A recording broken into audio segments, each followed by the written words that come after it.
हम होंगे कामयाब। जी हाँ दोस्तों, हम जरूर कामयाब होंगे।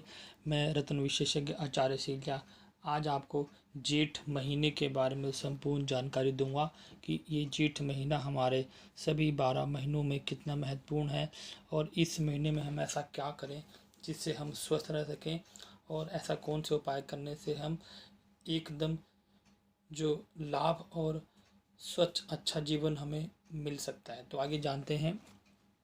हिंदू पंचांग के अनुसार ज्येष्ठ का महीना चंद्र माह का महीना चंद्र मास का तीसरा महीना होता है, जो चैत्र और बैसाख के बाद आता है। आपको बता दें, चंद्र मास के सभी माह नक्षत्रों के नाम पर होते हैं। जेठ का महीना ज्येष्ठ नक्षत्र के नाम पर आधारित है। इस महीने में सूर्य अधिक ताकतवर होता है, इसलिए गर्मी अपना प्रचंड रूप लेती है तथा नौतपा भी इसी माह आरंभ होता है। यानी आपको इस महीने सबसे ज़्यादा गर्मी सूर्य की मिलेगी अन्य किसी भी महीने के बराबर। खासकर भारत के उत्तरी भाग में भीषण गर्मी पड़ती है, जैसा कि हम अभी देख रहे हैं कितना टेम्परेचर बढ़ रहा है हर स्टेट में। जेठ के महीने में जल का एक विशेष संबंध है ताकि जल का संरक्षण किया जा सके। जेठ के महीने में जल से जुड़े 2 व्रत एवं त्यौहार मनाए जाते हैं। पहला गंगा दशहरा, दूसरा निर्जला एकादशी। जो ये दोनों त्यौहार हमारे जीवन में एक बहुत ही बड़ा रोल अदा करते हैं। आइए जानते हैं जेठ माह का महत्व। जेठ माह में जल के दान का विशेष महत्व है। भीषण गर्मी में पानी की दिक्कत होने लगती है, जिसके चलते कई लोगों को पीने का पानी भी नहीं मिल पाता। इसलिए इस महीने जल का दान करना अत्यंत लाभकारी बताया जाता है। जेठ माह में घर की किसी भी खुली जगह या छत पर चिड़ियों के लिए दाना और पानी की व्यवस्था करनी चाहिए। गर्मी के कारण नदी तालाब सूखने लगते हैं, जिसके चलते पक्षियों को पानी नहीं मिल पाता। इसलिए घर के बाहर या छत पर जैसी जो स्थिति हो, आपको पक्षियों के लिए दाना पानी जरूर रखना चाहिए। ये एक धार्मिक मान्यता भी है और इसको आप किसी भी दृष्टिकोण से देख लीजिए, क्योंकि इस महीने पानी बहुत जल्दी सूख जाता है। इसलिए जो जितनी चिड़िया पक्षी हैं उन बेचारों को पानी नहीं ठीक से मिल पाता है, इसलिए छत पर आपको जरूर रखना चाहिए। आइए जान लेते हैं ज्योतिष महत्व क्या है।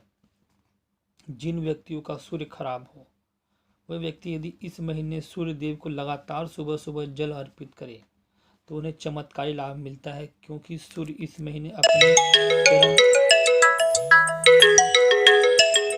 अवस्था में होते हैं। अब हम जान लेते हैं इसका पौराणिक महत्व क्या है। इस महीने में भगवान राम से पवन पुत्र हनुमान की मुलाकात हुई थी, जिसके चलते भी ये महीना हनुमान जी की पूजा के लिए भी बहुत खास है।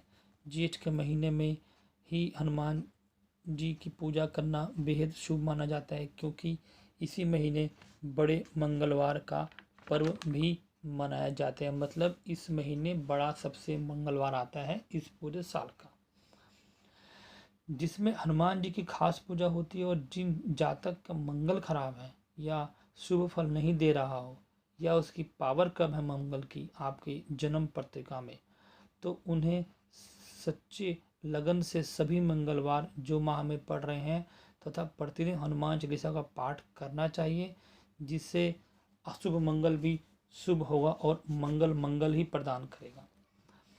इस वर्ष ज्येष्ठ माह 27 मई से लेकर 24 जून 2021 तक है। यानी मई का आखिरी सप्ताह और जून का आखिरी सप्ताह, ये महीना ज्येष्ठ माह का महीना कहा जाता है। इसमें हम दान की विशेष परंपरा है। हम ध्यान लेते हैं दान किन किन चीज़ों को करना चाहिए। तिल का दान से स्वास्थ्य अच्छा रहता है, और आम का दान या रसीले फलों का दान करने से आपको कर्ज संबंधी जितनी भी मुसीबतें हैं उन सब के रास्ते खुलते हैं। यानी कोई ना कोई रास्ता जरूर बनता है जिससे आप अपना कर्ज जल्दी अदा कर सकें। इस महीने खान पान का ध्यान रखना चाहिए। हम जान लेते हैं हमें क्या खाना चाहिए। इस महीने में सनस्ट्रोक और खान पान की बीमारियों से बचाव आवश्यक है, क्योंकि सूर्य अपने प्रचंड रूप में होता है। इस माह में हरी सब्जियां, सत्तू, जल वाले फलों का उपयोग काफ़ी लाभदायक होता है। इसके अलावा इस माह में दोपहर का विश्राम भी लाभदायक माना जाता है। हम जान लेते हैं क्या नहीं करना चाहिए। इस महीने में जिस किसी पिता की या माता की प्रथम संतान, लड़का लड़की कोई भी हो, उनका विवाह नहीं करना चाहिए। यानी दोनों लड़का लड़की प्रथम संतान नहीं, जेठ नहीं होने चाहिए। दूसरा, इस माह में दिन में सोना अच्छा नहीं माना जाता है। साथ ही इस माह में दोपहर में चलना भी मना है, क्योंकि इस माह सूर्य का प्रकाश काफ़ी तेज होता है, इसलिए विश्राम कहा गया है, सोना नहीं है। इस माह बैंगन का सेवन नहीं करना चाहिए, खासकर जिनकी बड़ी संतानें हो, या हो सके तो कोई भी व्यक्ति बैंगन जितना कम करे सेवन, उतना स्वास्थ्य के दृष्टिकोण से ठीक रहता है। यदि संभव हो तो आप दिन में एक समय भोजन कर सकते हैं, ये भी काफ़ी आपके लिए अच्छा रहेगा। तो ये मेरी संपूर्ण जानकारी रही। यदि कुछ आपको जानना है, कुछ पूछना है, तो प्लीज़ मुझे आप कमेंट करके पूछ सकते हैं। और यदि मेरा ये जानकारी अच्छी लगी हो तो प्लीज़ आप इन्हें शेयर करें। नमस्कार, धन्यवाद। अपने स्वास्थ्य का ध्यान रखिएगा।